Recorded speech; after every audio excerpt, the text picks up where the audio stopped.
Guys, elephant in the room, and I'm going to say it now. We've had so many requests for the NBA game. I'm going to be completely honest with you guys. Since we stopped the NBA games on the YouTube channel after the issues we've had, our channel has gone from this to this. We're from 40,000 views a day to 120,000 views a day on the basis that we stopped messing with the copyright issues of the NBA games. Yeah. Which is very unfortunate because we really enjoy watching the NBA games. Same. But we put our channel at risk every time we do it. I think it's based on the basis that we're in the UK reacting to American NBA. That might be a part of it. You guys have mentioned big reaction channels like Flight, like these kind of channels do it, but they chop up so much of the content. And if I'm honest, I don't want to sit there for 3 hours chopping up video edits, hoping that one of them gets accepted. It's not even that. Like, we want to upload the full video as well. What's the point of reacting to a game when like 50% of it's chopped up? That makes no sense. That. So, as much as you guys want to see the NBA games, especially this Wemby, this OKC and Spurs game that I'm hearing non-stop about on the YouTube comments, and you guys are probably mentioning it as well, we can't react to it. That's the reality. Yeah, sad times. We are still going to do NBA content, like the non-stop videos, like the Jimmy High Roller videos, like all this stuff. But we're not going to do the NBA game. And guys, put yourself in our shoes based on what I just said. I hope it makes sense. We want to watch it. We enjoy it. Like, it don't even feel like we're reacting to a video when we watch it. Like, it's fun. But we just can't do it. Like, we genuinely can't do it. And the thing is, we can't just watch it just for a stream, because whatever we watch, we always pre-plan for it to be uploaded onto YouTube as well, because it messes with our schedule. It's not even that. Like, YouTube's our bread and butter as well. It is, yeah. So... And like I said, look, our views went from 40k a day to 120 as soon as we cut down the NBA stuff. Because whenever you mess with YouTube copyright, they fuck you up in the algorithm. It's just, that's no secret. That's just how it is. Like, you keep getting copyright this, copyright that. YouTube stopped pushing out your content. Our views tanked like heavy. And that's the reality of YouTube, unfortunately. That's just how it is. We are going to do a video on the Alien, which is Wemby, but it's just not the NBA game. I think we're ready to get the stream started. And I hope you guys understand. Like, put yourself in our shoes. I hope you understand, man. We love doing it, but we just... we do really enjoy watching NBA. That's it. Guys, NFL, for some reason, 0 NFL issues. NFL games, every time we've done it, you know, we've had like a minor copyright, I call it a minor copyright issue where you just don't get paid for it, which I don't care if we're not getting paid for it. We don't do it just for money. Obviously, getting paid is nice. But it's not just, oh yeah, if we're not getting paid, we're not doing it. No. We're not getting paid for the NFL reactions, but we've not had content blocked. We've not had content getting removed weeks down the line. We've not had no copyright strikes. If you have 3 copyright strikes in a year or a certain period of time, you lose your entire channel. We've had 1 copyright strike from the NBA, and I'm not trying to get more. NFL has been fine, actively fine. So we're happy to continue the NFL games for next season as well, and being up to date with all of that. NBA stuff is just, they're being a pain in the ass nicely. That's I think it's because we're from the UK. Don't know. That's the only thing that makes sense. So we're going to keep running the NFL games. Video number 1 though, when a player actually exceeds the hype. And it is talking about the one and only Wemby. Before we get into it, guys, make sure you smash the subscribe and follow button and hype up this video, because my name is Fats the Blast. Fast the what? That's my nickname. Oh, is that a nickname? Yeah. Oh, okay.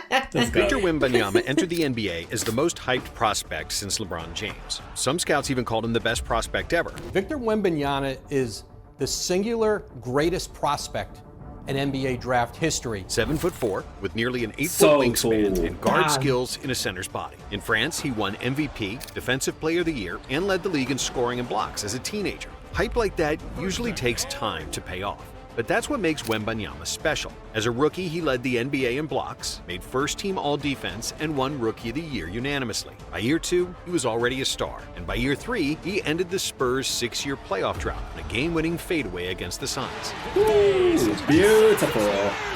Good for him. He's already being called the best defender in NBA history. Wembanyama contests more than 8 shots at the rim per game, leads the entire league in blocks, and even leads the league in blocks 10 feet in the air.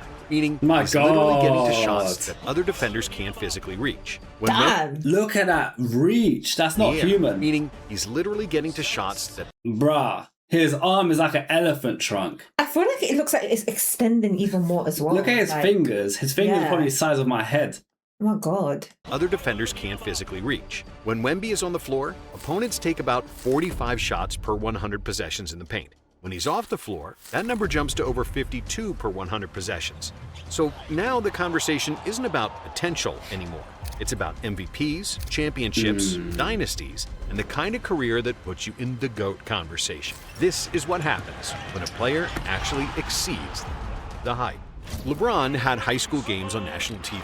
Zion Williamson was selling out college arenas. Anthony Davis entered the draft as a guaranteed franchise player. But with Victor Wembanyama, the conversation felt different from the start, because the hype started when he was still a teenager, already playing in the EuroLeague, which is considered the second best competition in the world behind the NBA. And even though his raw numbers didn't look crazy at first, the context made scouts pay attention.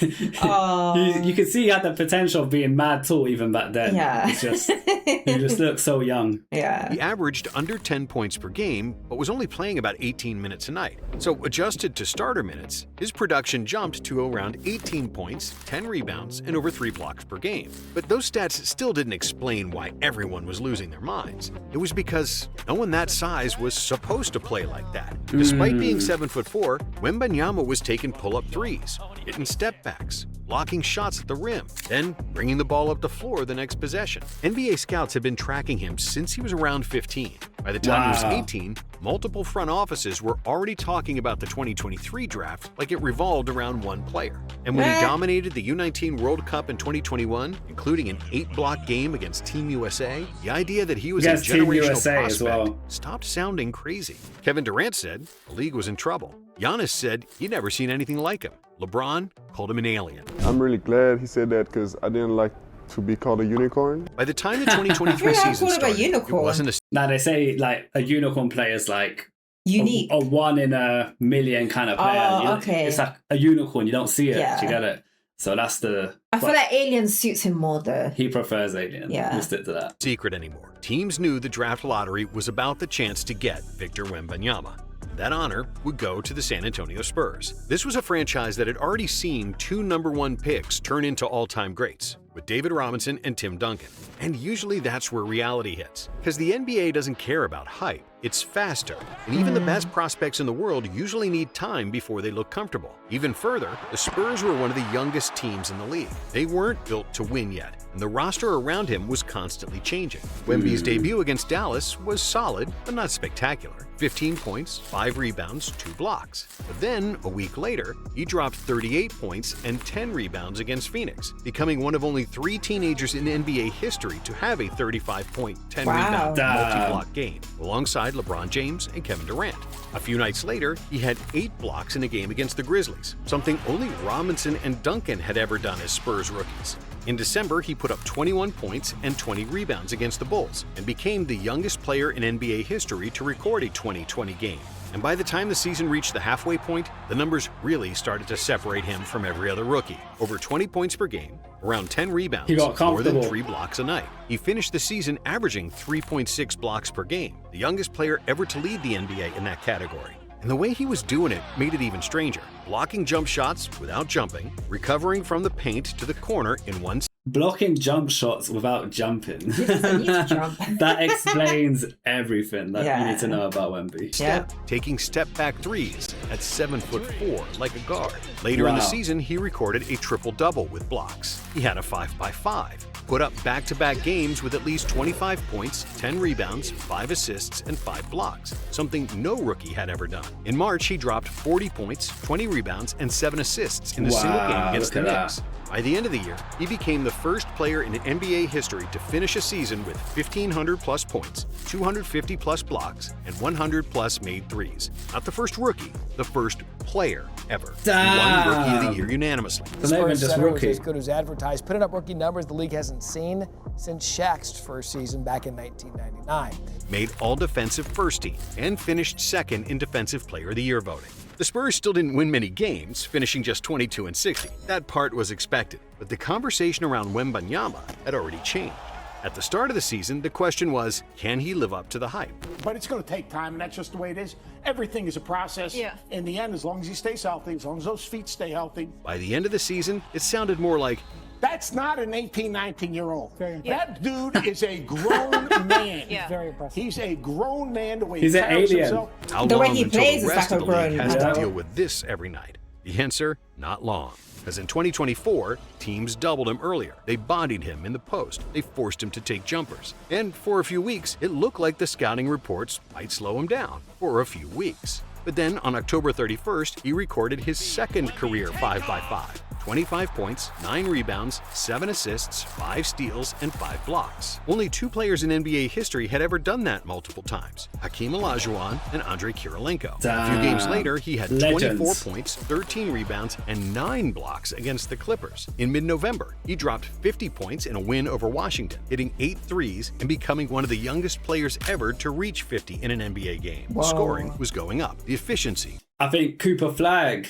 he hit 50 points this season. Yeah, he did. And he's, 18 or something? I don't know if he must have beat quite a few of these records himself, because Flag has been playing astonishingly. Yeah. Was improving, and his defense was still completely unfair. By December, Wemby led the NBA in blocks again, and opponents were already changing how they played when he was on the floor. At the rim, shots that normally went in 67.8% of the time dropped to 46.9% when he contested them. Guards hesitated, bigs rushed. Some possessions ended with players literally turning around They're instead scared of of attacking. him. You could see it in the advanced numbers too. When Wembanyama was on the court, the Spurs played like a playoff team. When he sat, they looked like one of the worst teams in the league. And the individual games kept getting crazier. In December, against Portland, he had 30 points and 10 blocks in the same night, becoming the youngest player ever to reach that combination. He also became the first player in league history to hit 4 threes and block 10 shots in a game. On Christmas Day against the Knicks, he put up 42 points and 18 rebounds. Oh my But in God. February, everything changed. The Spurs shut him down after doctors discovered a blood clot in his shoulder. After All-Star break, Victor felt his arm didn't feel completely normal. That was articulated to our medical staff. They looked into it, and that's how we got here. Ending Wemby's year after only 46 games. But somehow that didn't slow the hype at all. And heading into year 3, San Antonio finally had a real offense instead of just development lineups. De'Aaron Fox, Stephon Castle, Devin Vassell. Instead of asking Wemby to do everything, they started putting him in positions where he could control the game. Before the season even started, Wembanyama spent 10 days studying martial arts at the Shaolin Monastery in China. That's Oh my crazy. gosh, yeah. So we heard about him with monks. Yeah. So this is basically it. Okay. He was training to be an Avenger. What the hell? Ability and body control. And from the first game of the season, it showed. Opening night against the Mavericks, he dropped 40 points, 15 rebounds, and 3 blocks. The most Wow. points ever scored in a season opener in Spurs franchise history, breaking a record that had stood since George Gervin. Then he put together a stat line nobody in NBA history had ever recorded. 35-plus points, 10-plus rebounds, 5-plus assists, 5-plus blocks, and 5 made threes in the same game. And the scary part was, it had stopped feeling surprising. Wemby is a problem. Yeah. When I say I'm the They've best two-way accepted player it. in the league, is not counting Wemby. Like Wemby don't count. He not even human. I'm the best human player. For the season, he's around 24 points, double-digit rebounds, and about 3 blocks per game, leading the league in blocks again, while anchoring a defense that falls apart the moment he leaves the floor. He already had multiple 40-point games, including one where he scored 37 and a half in under 30 minutes. But the moment that really made the season came late in the year against the Phoenix Suns. Tight game, sellout crowd, Spurs down by 1, under 11 seconds left. San Antonio cleared the side and let Wembanyama go to work. 1 dribble, fadeaway jumper, 1.1 seconds left. Game. That shot gave him 34 points and 12 rebounds, and it clinched the Spurs' first playoff berth in 6 years, ending the longest drought in franchise history. After the game, he explained exactly why he waited until the last second. We know it's not going to be an open shot most of the time, so it's pretty straightforward. You want to shoot it as close to the 1 or 2 seconds. This way we have a chance to get offensive rebound in case of a miss, and in case of a make, they don't have time. It was the kind of answer you'd expect from a veteran who's been in that moment 10 times, not a 21-year-old in his 3rd season. The Spurs had gone 20-2 since February, one of the best runs in the league. And suddenly the rebuild didn't look like a rebuild anymore. It looked like a team that had found its superstar. he deserves it. He deserves his flowers. He deserves it. He's playing at that type of level. He's been our guy on and off the court. Victor Wembanyama, MVP. And to be honest, it's not that far-fetched. But the reason Victor... I'm surprised Wemby didn't get MVP and SGA got it instead. SGA. Guys, what's your opinions on that? Obviously, SGA is a fantastic player. We take nothing away from him. But do you feel like Wemby should have got it over SGA? Yeah, I feel like he's like the most progressed player. From what we've seen, from the videos we've seen. Yeah. Obviously, we don't know the full context because we've not watched a lot of like the games like you guys and stuff. Yeah, that's true. Yeah. But let us know like what's people saying about it. Wembanyama starts to feel so crazy is because history says this almost never works out the way people expect it to. Every few years, the NBA convinces itself it's looking at the next all-time great. Since 2000, only a small group of players entered the league with the kind of hype Victor Wembanyama had. Players like LeBron James, Anthony Davis, Zion Williamson, Andrew Wiggins, Greg Oden, and Derrick Rose. And almost every one of those stories took a turn nobody expected. Sometimes the talent was real, but the body didn't hold up. Greg Oden was the #1 pick in 2007 over Kevin Durant after averaging 15.7 points, 9.6 rebounds, and 3.3 blocks at Ohio State. And many scouts called him the best center prospect since Tim Duncan. He was supposed to anchor a franchise for a decade. Instead, injuries limited him to just 105 career NBA games. A lot of people thought Wemby would be like that, where he would just be riddled of injuries because of his height. Thing is, he's still like early in his career. And he's still got the rest of his life. But he's built a lot of size compared to when he first started the league. Hopefully, he stays injury free. He just needs to stay fit throughout his career. He needs to build a bit of muscle like LeBron, and he'll be calm the whole. No, but even if you built muscle, you're still you're still prone to injury, of course. But you become more durable. Yeah, like LeBron, who never gets injured. Like as long as he don't stay on the skinny side, he should be a bit more durable for sure. Zion Williamson averaged 22.6 points on 68% shooting and won every National Player of the Year award at Duke. When he's healthy, he's dominant, over 25 points per game on over 60% shooting early in his career. But injuries and poor conditioning have limited him to far fewer games than expected. The conditioning. I saw the brother go to the free throw line. He looked like he had a belly. Derrick Rose might be the best example of how fast everything can change. He won Rookie of the Year. Then in his third season, he averaged 25 points and 7.7 assists. He led the Bulls to the best record in the league. He also became the youngest MVP in NBA history at age 22. It looked like the start of a dynasty. Then the ACL tear in 2012 changed the trajectory of his entire career. Sometimes the player becomes great, just not the kind of great people imagined. Andrew Wiggins was one of the most hyped high school prospects ever. Before he even played at Kansas, people were calling him the next LeBron. He went #1 overall in 2014, won Rookie of the Year, averaged nearly 20 points per game for 6 straight seasons, became an All-Star, and won a championship with Golden State. That's a really good career. But when the expectations start at future all-time great, really good suddenly feels like falling short. There's really only one modern example where the hype was this big and somehow the player actually lived up to it: LeBron James. Before LeBron ever played an NBA game, he was on the cover of Sports Illustrated with the words, "The Chosen One." His high school games were on national TV. Wild. People were calling him the future of the league at 17 years old. And somehow that hype still wasn't big enough. 4 MVPs, multiple championships, all-time leading scorer. LeBron stands alone! You gotta give him credit because all that pressure, he could have easily crumbled. A lot of people in his position would have crumbled. You gotta give the man his flowers. He pulled through, let's be real. 20 plus years of dominance and counting. And that's why Victor Wembanyama feels so insane. The start of his career has been most similar to LeBron's, who has an argument for being the GOAT. And that begs the question, where will Wemby end up? Because right now, his trajectory is absurd. Wemby's so overpowered that he's winning over 80% of his jump balls, easily the best mark in the league. I mean, what can you even do about that? He's blocking shots with either hand. He's contesting threes, protecting the rim, and switching onto guards in the same possession. That combination didn't exist 10 years ago. Honestly, it barely exists now. I don't know that any statistical system can quantify what he is doing on every single possession defensively. Everything is different when he is on the floor, and I don't even know how to measure that. He's the most dominant defensive player I've ever seen. I'm not that old, but I've seen Garnett, Olajuwon, Kawhi, all those guys post-70s. I don't remember anything like this. Wemby is only 21 years old, barely over 100 NBA games into his career, still adding strength and still learning. There you go. He needs to be on that. That makes all this even weightlifting. crazier is that it doesn't feel like the end of his story. It doesn't even feel like the middle. San Antonio drafted Wembanyama first overall in 2023 after a 22-win season. And instead of rushing into win-now mode, they've stayed patient.